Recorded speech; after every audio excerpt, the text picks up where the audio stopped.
Bonjour à tous. Nous allons continuer à revenir sur les albums primés au Festival d'Angoulême et enfin changer d'année.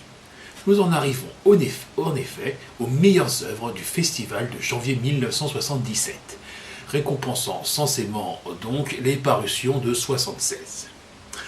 Aujourd'hui, ça va être rapide. Tout d'abord, il me faut parler de la meilleure œuvre réaliste française de cette année, Légende et réalité de Casque d'Or, par Annie Götzinger, paru chez Glénat. La première œuvre féminine récompensée par le festival, et le premier album d'une illustratrice notable et encore en activité. Ce qui serait approprié au vu des dernières controverses ayant agité le milieu quant au sexisme et au patriarcat prévalant dans le 9e art, encore 40 ans plus tard. Le problème, c'est que cet album n'a jamais été réédité et est juste introuvable. Donc, bon. Encore un que je critiquerai pas tout de suite. Dommage. Alors, changeons radicalement de catégorie avec la meilleure œuvre comique étrangère de l'année. Handicap, tome 2. Si c'est pas pire, ça ira de Rex Smythe chez Sage Édition. Sauf que, là aussi, c'est introuvable. D'autant plus qu'il s'agissait d'un de ces petits mais épais formats carrés sur papier pulp qui s'achetaient aux marchands de journaux, apparition de magazines populaires et jetés à la poubelle comme tel.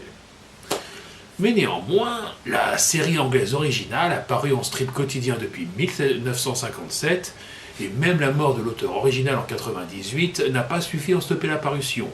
Mieux, il y a eu plusieurs traductions en français dans les années 70-80 chez une variété d'éditeurs. Tous introuvables également. Jusqu'en 2006, quand une petite compilation de strips est parue aux éditions En Marge. Celle-là est trouvable. C'est pas forcément ce qu'il y avait dans l'album primé, mais ça permet de se faire une idée.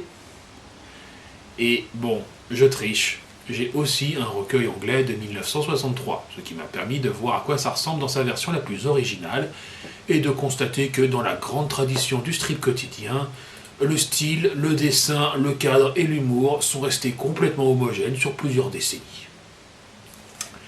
Handicap est, donc, un strip comique quotidien, sans narration, continu d'une page à l'autre, comptant les hauts et bas de Andy Capp, chômeur professionnel dans une banlieue dortoir d'une ville industrielle anglaise non spécifique de l'Angleterre des années 50-70. Perpétuellement fauché, il passe la majeure partie des strips à tenter de taper une poignée de shillings à ses copains piliers des bars, hôteliers ou à son propriétaire, ou plus souvent encore à sa propre femme, Flo, qui a, semble-t-il, un travail non précisé et fait tout le boulot à la maison, et tente de tenir les cordons de la bourse.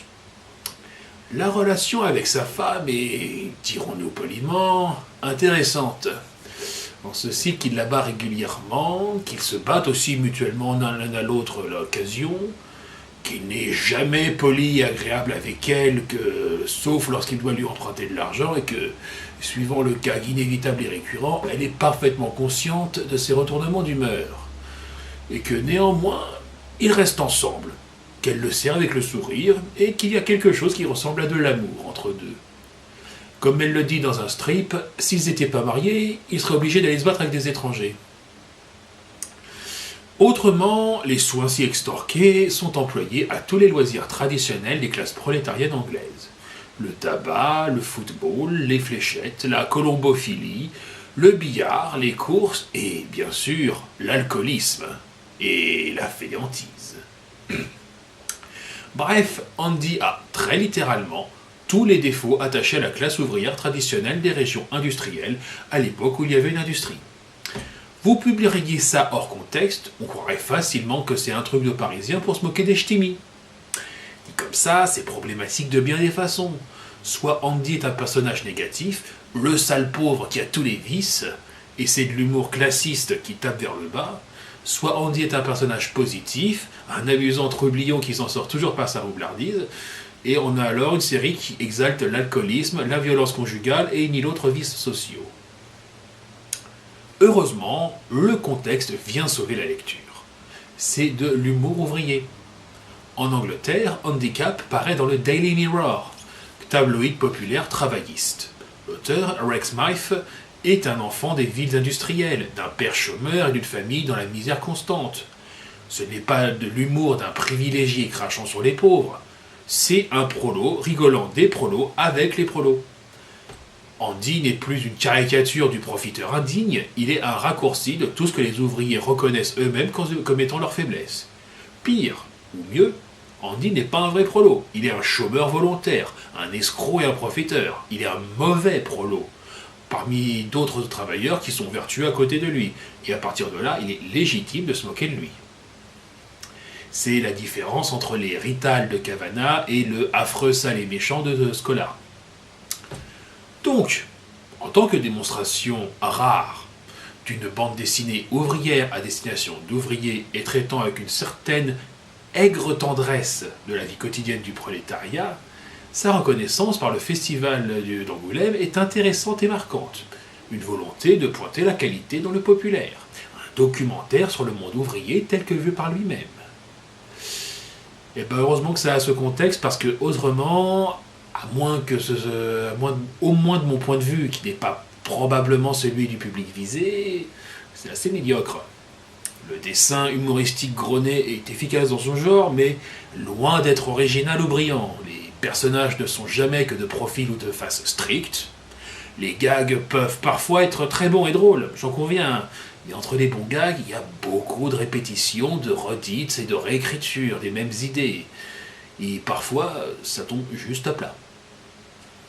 Je ne saurais dire pour la version de 77, mais pour la version de 2006, le traducteur n'essaie même pas de traduire ou de donner un équivalent à l'accent et à l'argot qui font une bonne partie du charme et de l'humour de l'original. Et entre nous, il y a certains gags qui tombent tellement à plat, quelque chose me dit que la blague originale y était liée au langage. Et puis bon, c'est peut-être mes sensibilités bourgeoises du XXIe siècle qui s'expriment, et je me trouve un peu gêné à me voir proposer des gags où la violence conjugale et la déchéance sociale sont présentées comme hilarantes. Après, le prix est peut-être fonction des critères même du prix.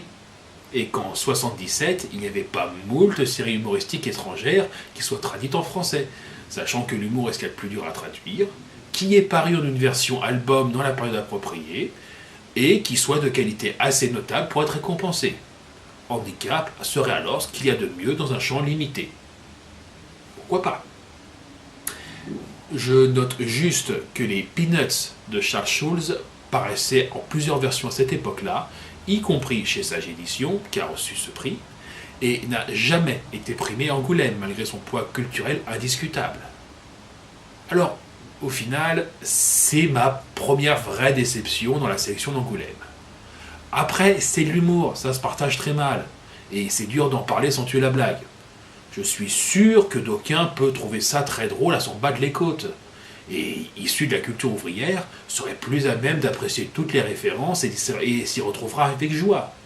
Mais c'est ma chronique, c'est moi qui suis pas emballé.